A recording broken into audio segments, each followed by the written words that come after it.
I'd like to read a brief reading from a person who did something very rare and even unique.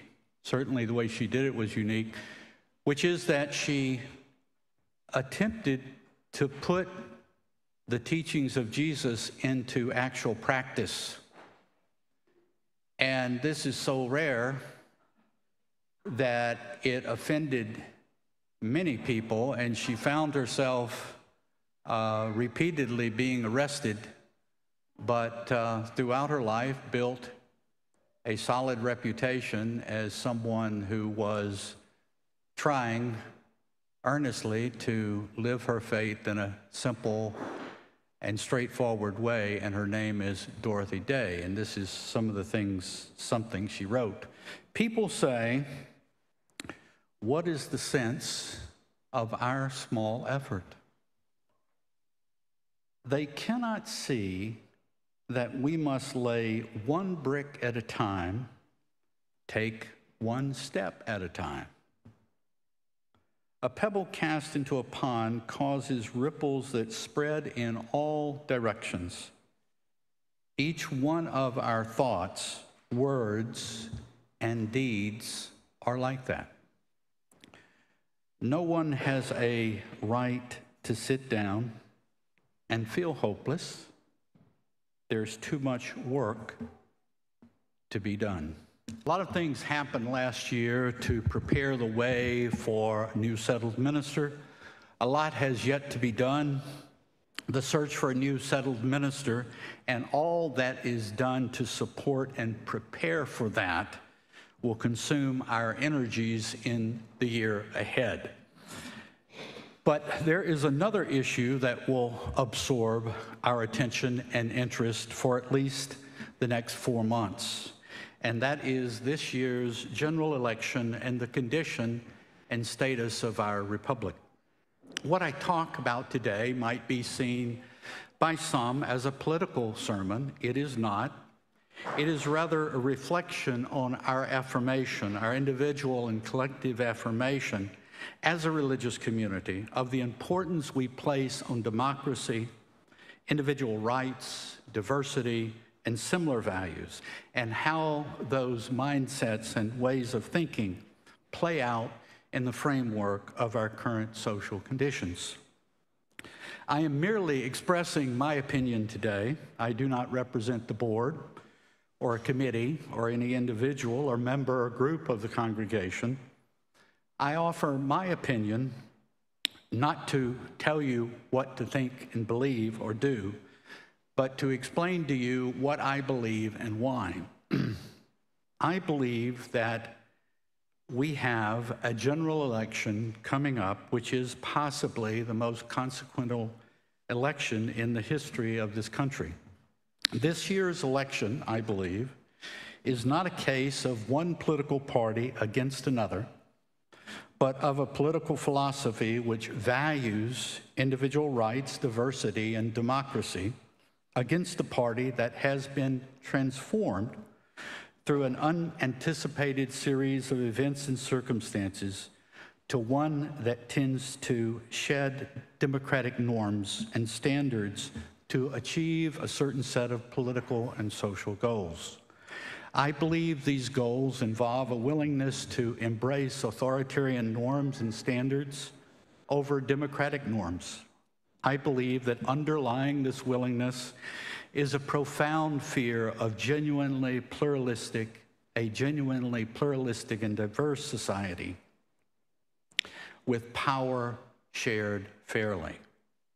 The idea of living in a liberal, multicultural, democratic republic is imperiled. What I'm going to say might be well known in all or particulars to many of you, or most of you, or all of you. I am presenting these facts because I wanted to lay them out in a coherent whole to emphasize the totality of what we are facing. The former president, who is running for president now, has clearly and repeatedly expressed his admiration for dictators and totalitarian leaders across the world. But there are signs that the former president is aligning his rhetoric and his intentions with actual plans. The first evidence is the document called Project 2025. Project 2025, also known as the 2025 Presidential Transition Project, was developed by the Heritage Foundation. It proposes reclassifying tens of thousands of federal civil service workers as political appointees in order to replace them with people loyal to the president. The plan proposes taking partisan control of the Department of Justice, the FBI, the Federal Communications Commission, abolishing the Department of Education, reducing environmental and climate regulations to favor fossil fuels, and would reform the National Institute of Health along conservative principles. This plan would cut Medicare and Medicaid and will reject abortion as a health care alternative. The project seeks to prosecute those who send and receive contraceptives and abortion pills. The plan also proposes removing legal protections against discrimination based on sexual orientation and gender identity and terminating diversity, equity, and inclusion programs. Legal experts have said these actions would undermine the rule of law, separation of powers, separation of church and state, and civil liberties. Many contributors to Project 2025 are deeply and closely intertwined with the former president and people around him. ProPublica got hold of 23 training videos to educate people about Project 2025. These videos were not meant to be made public. And in these videos, one former Trump-era USAID official said, future appointees will have to eradicate climate change references from absolutely everywhere. Another speaker, also connected to the former president, takes aim at gender diversity roles created by the current president meant to advance equal rights and opportunities. Two men from the British nonprofit, the Center for Climate Reporting, portrayed themselves as relatives to a wealthy conservative donor who was interested in making a large contribution to an organization called the Center for Renewing America, led by a man named Russell Vought. Vought served as the Office of Management and Budget under the former president. After the former president left office, Vought began and started the Center for Renewing America, a nonprofit that was one of many organizations which partnered on Project 2025. Vought and the two British reporters met in a Washington, D.C. hotel on Thursday, August the 15th. They secretly recorded the entire conversation and distributed that video to the public. Vought said that his group in the video, the Center for Renewing America, was secretly drafting hundreds of executive orders, regulations, and memos that would lay the groundwork for rapid action of the former president's plan if he wins. Those plans are not made public, and instead, Vought said, will be very, very closely held. Vought said that he was unfazed by the former president's attempts to distance any connection between himself and Project 2025. And Vought noted that the former president was very supportive of what we do. In a separate conversation with the same two reporters, one of Vaught's aides, a man named Meadowcroft, who is the research director for the Center for Renewing America, said that the drafts the group was preparing would be provided for the incoming former president's administration in a way that would protect them from ever being publicly disclosed. He said, you don't actually send them to their work emails in order to avoid disclosure under the Freedom of Information Act.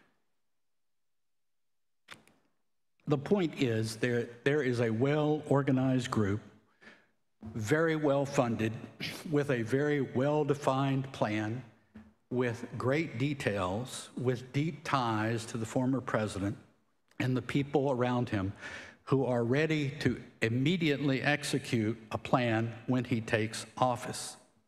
Second, the former president has repeatedly expressed an intent to dispense with democratic structures and rules. On July the 26th, not that long ago, the former president said to a gathering of Christian conservatives, and I quote, "In 4 years, you don't have to vote again. We'll have it fixed so good, you're not going to have to vote." The following Monday night, Fox News' Laura Ingraham was interviewing the former president and told the former president that the Democrats have used this quote as evidence that Mr. Trump would end elections, and urged Mr. Trump to rebut what she called ridiculous criticisms. He then said, the former president said, "I said, vote for me.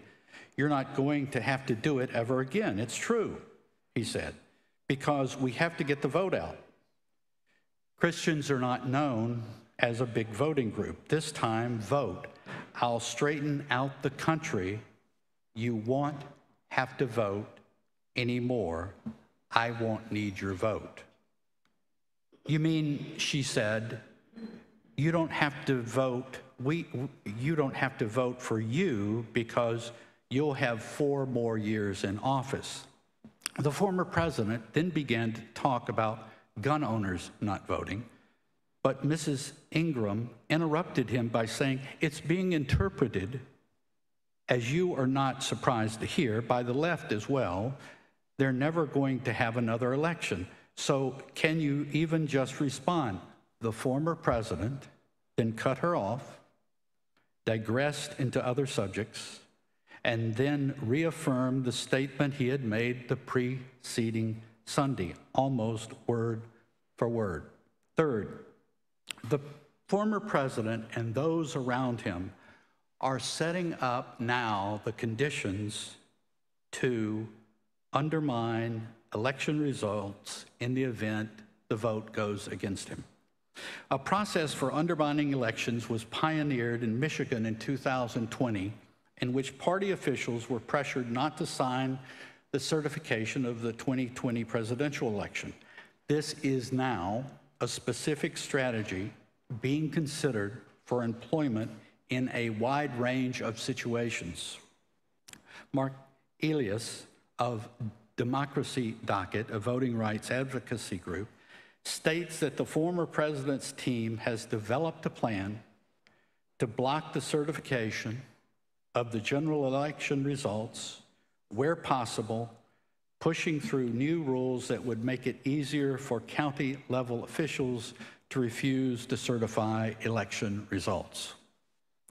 In this strategy, election officials at any and every level could simply refuse to certify the elections. If it is impossible to certify a county, you effectively make it impossible to certify a state. And then ultimately, that puts the whole tallying of the presidential election results into question. Mark Elias, an attorney that specializes in voting rights, reports that this strategy is now more organized than ever. There's been 4 years to think about it and perfect it.